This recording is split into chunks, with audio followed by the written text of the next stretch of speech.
정의상당 권동섭입니다. 정산 종사님이 사회에는 남녀와 노소의 별이 있다고 하셨는데, 이를 볼 때 노소는 전 연령대를 이루는 거라 볼 수 있습니다. 100세를 사는 시대가 도래하고 있는 오늘날 여러 세대가 함께 살고 있습니다. 일제강점기에 태어나신 세대들, 전후 세대, 또 X세대, 또 밀레니얼 세대, Z세대 등 시대상이 반영된 개성들을 다들 가지고 있습니다. 정산 종사님께서는 장수와 격변의 세계를 이해 예견하신 것 같습니다. 세전 노소의 도에서 옛 말씀에 옛 어른이 젊은이를 대할 때에 도가 있나니, 첫째는 진보하는 새 기풍을 충분히 이해해주며 모든 후생들을 기대와 촉망으로 북돋아 주는 것이요, 둘째는 나이의 높고 낮은 것만을 계교하지 말고 지혜와 덕행을 본의로 하여 경우에 맞도록 대우하여 줄 것이라고 하셨고, 젊은이가 어른을 대할 때에 또한 도가 있나니, 첫째는 어른들의 많은 경험과 깊은 생각을 존중해 드리며 신뢰와 공경으로 받들 것이요, 둘째는 자력 없는 노인들에게 동정과 위안을 잊지 말며 힘 미치는 대로 보호하고 봉양하여 드릴 것이다. 이렇게 이제 그 말씀을 해주셨는데, 이것만 가지고 우리 사회를 볼 수 있겠는가, 우리 사회를 해결할 수 있겠는가라는 의문이 떠올랐습니다. 우리 사회는 어떠한가? 우리 사회의 노소간 문제는 세대 간 갈등이라는 부분으로 한번 검색을 해보았습니다. 일자리 문제, 정년 연장의 문제, 이런 것들로 세대 간의 갈등들이 좀 있고, 주거 비용의 문제, 공공주택을 많이 건설하자 하면 또 집값 떨어진다고 문제가 생기기도 하고, 또 교육 체계의 문제, 또 과도한 학업 부담, 교육제도의 혁신 요구, 이런 것들도 또한 잘 해결이 안 되고 있죠. 사회 가치 문제, 동성애에 대한 인식 차이의 문제, 또 환경 문제에 대한 또 인식 차이의 문제, 또 연금제도의 개혁 문제, 또 저출산의 문제, 또 소통의 문제, 여러 문제들이 있습니다. 또 서로 도가 있고 보면 그 사이에는 평화와 번영을 누리게 될 것이고, 만일 그렇지 못하고 보면 그 사회는 반목과 다툼이 그치지 아니할 것이다라고 하셨는데, 우리 사회는 아직 반목과 다툼의 지경이 그렇게 크지 않기에 문제는 크지 않으나 그래도 어느 정도는 있다라고 생각이 됩니다. 그렇다면 공부인으로서 어떻게 노소의 도를 실천하며 살 것인가를 한번 생각해 봤습니다. 정산 종사님은 어른은 젊은이를 충분히 이해하고 지혜와 덕행으로 대우하라고 하셨고, 젊은이는 신뢰와 공경으로 받들라고 하셨습니다. 그럼 어떻게 해야 서로 간에 존중할까요? 우리 영어 단어 쓰자면 리스펙트 이치 아더를 해야 되는데, 이제 여러 다양한 사회 문제들을 해결하는 과정 속에서 갈등이 생기는 걸, 이런 것들을 보면은 어떻게 해야 될 것인가 이렇게 봤을 때, 교육적인 면에서 정산 종사님은 세전 교육에서 태교가 올바르고 어릴 때의 교육이 떳떳하였다 할지라도 청소년 시절에 또한 시대에 맞는 과학 교육을 받지 못하든지 일생을 통하여 근본적인 인격을 기르는 도학의 훈련을 받지 못한다면 평생을 값없이 보내기 쉬우므로 청소년 때부터 장년기까지 시대의 학업과 도덕의 훈련을 아울러 받아야 하나니 이를 일러 통교라 하나니라 하셨습니다. 그렇다면 청년기부터 장년기까지 받아야 되는 도덕의 훈련은 무엇인가 하는 거죠. 저는 도덕교육은 고등학교 때 국민윤리까지 받은 적이 있고, 그 위에 사회 나와서는 도덕훈련이다라고 해서 받은 바가 없는데, 그렇다면 도덕의 훈련이 무엇이길래 작년까지 받아야 된다라고 하셨는가를 생각해 보았고요. 대종사님께서는 정전 제2교위편에서 사은 사유는 인생의 요도요 3억 8조는 공부의 요도인바, 인생의 요도는 공부의 요도가 아니면 사람이 능히 그 길을 밟지 못할 것이요, 공부의 요도는 인생의 요도가 아니면 사람이 능히 그 공부한 효력을 다 발휘하지 못할 것이다 라 하셨습니다. 일생을 통한 도덕의 훈련은 사은사요 사막팔조라 생각이 듭니다. 사막이 공부에 있어서 세대 간의 갈등을 줄일 수 있는 방안으로 정산 종사님 법어에서 한번 찾아보았습니다. 세전 8장 휴양의 해탈의 도에서 세상 일은 한량이 없고 착심도 한계가 없는지라 인간의 모든 일을 착심으로써 하기로 하면 그 착이 한이 없고 해탈로서 해결하기로 한다면 어떠한 순욕 경계에도 괴로움과 걸림이 없나니라. 그러므로 우리가 세간의 모든 일을 해탈을 얻기로 하면 먼저 모든 이치의 근원을 관조하여야 할 것이요 다음은 그 진리를 모든 경계에 잘 응용해야 할 것이라 하셨습니다. 한마디로 착심 없는 청정한 마음으로 인과보응되는 이치로 현황을 파악하고 착심 없는 인과보응 이치를 연마하여 취사한다면 그런 어르신이 되고 또 장년이 되고 또 그런 노력을 하는 청년 이런 세대들이 된다라면 즉 착심 없는 마음으로 사리를 연구하고 취사하는 모두가 된다라면 어른은 젊은이를 이 복잡 다단한 현상 세계를 살아가는 젊은이들을 착심 없이 착심이라는 걸 보면서 저는 사실 이런 생각을 많이 했습니다. 우리 어르신들이 우리 나 때는이라는 말을 많이 하시잖아요. 나 때는 즉 전후 세대를 사셨던 일제 강점기를 사셨던 분들이 나 때와 산업화 시대를 살았던 공공화 시대를 전후 복구 시대를 살았던 어르신들의 나 때 그때의 무용담을 우리 MZ 세대들은 이해할 수 있겠는가? 그런 기회들이 나에게는 없는데 그래서 이제 모든 것들을 갖다가 현재의 문제는 현재의 문제대로 사례를 연구해야 된다는 것 착심이 없이 왜 요즘 애들은 이런가 이런 부분들이 없이 한다라면 어른은 젊은이를 그런 착심 없이 충분히 이해하고 그래서 또 현재를 살아가는 사람들을 또 그대로 이해를 해주어야 그들의 또 젊은이들의 또 행동을 지혜와 덕행으로 대우를 해주고 할 수 있지 않는가 하는 생각이 들고 또 젊은이는 그런 어른들을 또 신뢰와 동경으로 또 대접하고 대우하고 해야 되지 않을까 싶습니다. 대종사님께서는 정전 수행편 솔성유론에서 다른 사람이 원 없는 데에는 무슨 일이든 권하지 말고 자기 일만 할 것이요라고 했습니다. 그 앞에는 옳은 일은 반드시 할 거라고 하셨는데 15에서는 원 없는 데에는 무슨 일이든지 권하지 말고 자기 일만 할 것이요라고 하셨습니다. 사회에는 남녀와 노소의 별이 있고 강약과 지우의 차가 있으며 또한 각각 그 관계에서 여러 가지 단체의 계급이 이루어진다라고 하셨습니다. 가정에서 직장에서 사회에서 모든 강약과 지우의 차를 인정한다라면 원 없는 일을 무조건 내가 옳다 생각해서 권하지 않고 한다면 가정에서도 행복이 이루어질 것 같습니다.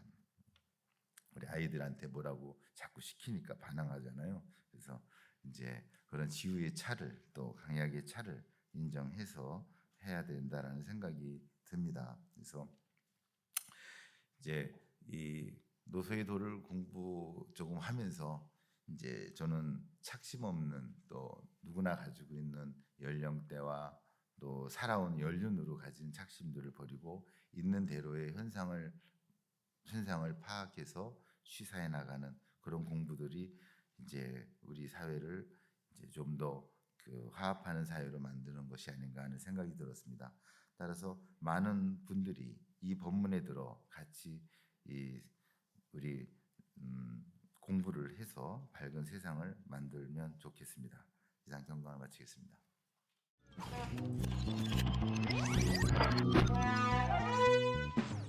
수행의 강령으로 삼고 살아가고 있구나 하는 생각을 갖게 되면서 이것이 나를 사로잡았습니다.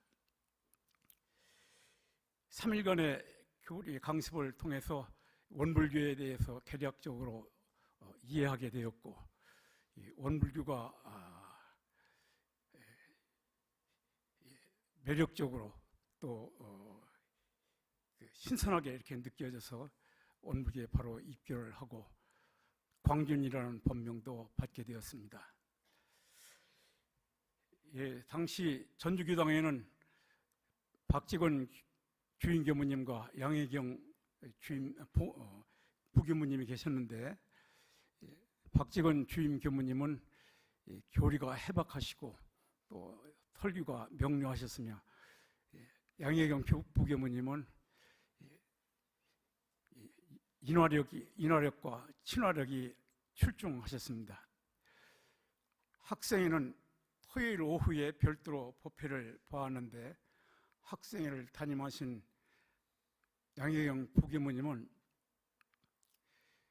출가 전에 수년간 초등학교 교사를 하시면서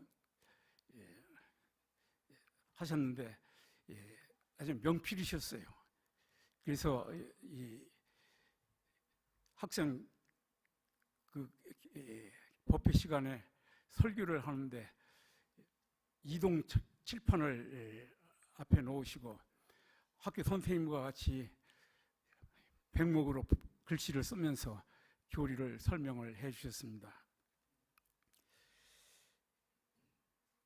내가 담임 교무님으로부터 첫 번째 받던 설교는 일상수행의 요법이었습니다.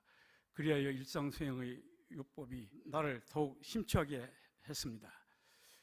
그해 11월에 학생회를 맡아 운영하던 3학년 선배들의 바통을 이어받아 우리 2학년 학생들이 1년 동안 학생회를 운영하게 되었습니다. 나는 전주교당 학생회 8대가 되었고, 학생회는 전주고등학교와 전주여고 학생들이 주축이 되었습니다. 나는 총무부장이 되었고, 우리는 1년간 학생회를 담임 교무님과 함께 모범적으로 운영을 잘 했습니다. 그리하여 1년 동안 새로운 학생회를 20여 명을 더 증대를 시켰습니다.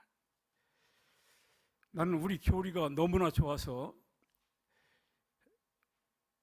토요일 학생 법회는 물론 일요일 일반 법회에도 빠짐없이 참석을 했습니다. 그리고 주임 교무님께 요청드려서 교리에 대한 개인 지도를 받았습니다. 우리 새로운 학생회 임원 10여 명은 두 교무님들의 인솔로 처음으로 중앙총부를 방문하여 조실에서 정산 종법사님께 세배를 드리고 총부를 순례했습니다. 그해 고등학교 3학년 5월에 전주교당에 대산 법사님이 오셔 일반 법회 설교를 해주시기 위해서 오셨는데, 담임 교무님이 저 어른이 다음에 총법사가 되실 어른이니까 잘 인사드리라 하는 말씀을 해주셔서 법사님이 머물고 계시는 방에 가서 큰 절을 올렸습니다. 당시 대산 법사님은 총부 중앙훈련장으로 계셨는데, 인사를 드리고 법사님께 제가 한 가지 질문을 드렸습니다. 다음에 종법사가 되실 어린이라고 하니까 더욱 관심이 가게 되었죠. 선생님, 인생을 잘 사는 길이 무엇입니까? 하고 여쭈었습니다. 대산 목사님은 빙그레 웃으시면서 너 일상수행의 요법을 아느냐 되물으셨습니다. 그래서 예, 알고 있습니다 하고 답해드리니 그러면 되었다. 일상수행의 율법대로 살아라. 그러면 일생을 잘 살게 될 것이다 하고 한마디로 답해 주셨습니다. 이로부터 일상수행의 율법이 내 생활과 공부의 표준이 되었습니다. 교리에 철이 들면서 일상수행의 율법 1, 2, 3조는 사막이고 4조는 8조이며 5조는 사은이고 6, 7, 8조는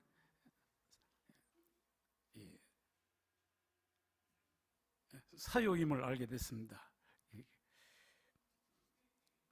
이것이 원불교 교리의 핵심이라 할 수 있죠. 원불교 교리를 요약하여 한눈으로 볼 수 있게 한 것이 원불교 교리도입니다. 이것은 소태산 대종사님의 대자비의 산물입니다. 마치 길상의 거북이와 같은 모양이죠. 맨 윈 머리 부분에 진리의 표상이고 신앙의 대상과 수행의 표본으로 이론을 그려 넣어 주셨고 그 밑 가운데 이론은 법신불이니 우주만유의 본원이요 재불재성의 시민이요 일체 중생의 본성이다 이 글로 이론을 설명을 해 주셨고 그 밑에 화두로 개성을 넣어 주셨습니다. 이론의 진리에 합일하기 위하여는 두 문을 통해서 들어갈 수가 있는데 하나는 인과 보응의 신학문이고 또 하나는 진공묘의 수행문이죠. 그림 좌측의 신학문의 내용은 사은과 사요이며 이의 구현 방법은 사은과 이 구현 방법은 보은즉 불공으로 초처불상 사사불공으로 되어 있습니다. 우측의 수행문의 내용은 사막과 팔조이며 이 구현 방법은 동정간 불이선으로 부시선, 부처선입니다. 또한 사각형 네모의 모퉁이에는 정각정행, 지은보은, 불법활용, 무아봉공의 4대 강령을 손과 발로 형상을 해 놓았습니다. 이 교리도는 원불교 교리의 핵심 내용이고 교리의 나침반입니다. 일상생활의 율법 구조가 이 안에 녹아 있습니다. 우리는 이 교리들을 머릿속에 각인해 두어야 합니다. 나는 이 교리들을 연마하면서 신학문의 실행 방법을 쉬운 한마디로 좋은 관계, 좋은 인연 맺기로 수행문의 실행 방법으로 한마디로 좋은 습관 길들이기로 공부 표준을 설정을 했습니다. 신학문의 실행 방법으로 좋은 관계, 좋은 인연 맺기란 사람과의 관계 인연을 비롯하여 사물과의 관계, 사은과의 관계 인연을 잘 맺자는 것입니다.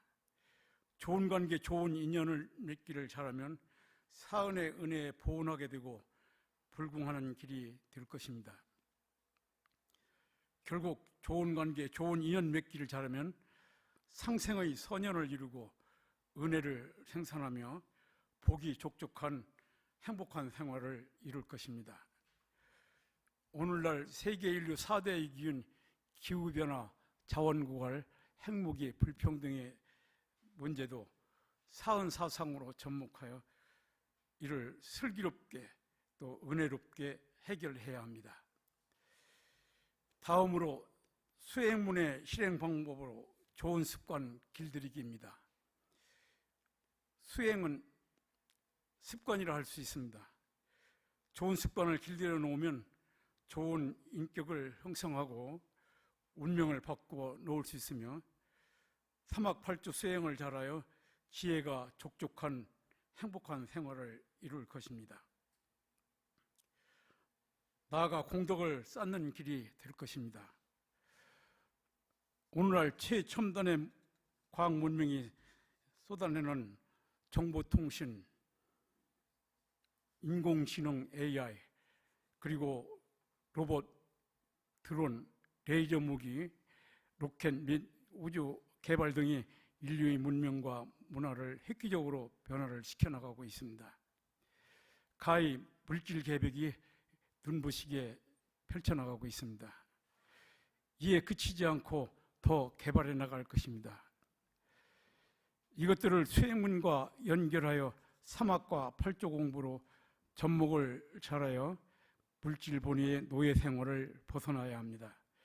이것들을 공익심으로 사용하지 않고 탐욕심으로 자칫 사용하면 인류의 재앙이 될 수가 있습니다. 우리는 교리에서 밝혀주신 신학문과 수행문 공부를 시대에 맞게 은혜롭고 슬기롭게 선도해야 하고 이를 잘 활용해야 합니다. 좋은 습관을 길들이기 위하여 나는 아침 5시부터 좌선과 기도와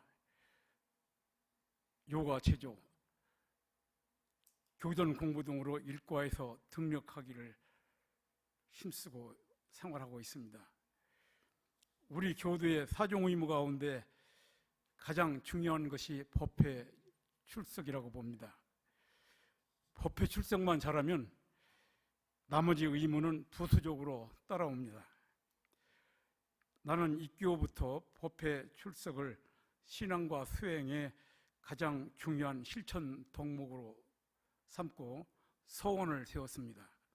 그리하여 64년간 내가 참여한 학생회와 청년회, 청운회의 모든 법회를 비롯하여 일반 법회, 특별한 경우 이외에는 습관적으로 법회에 출석했습니다.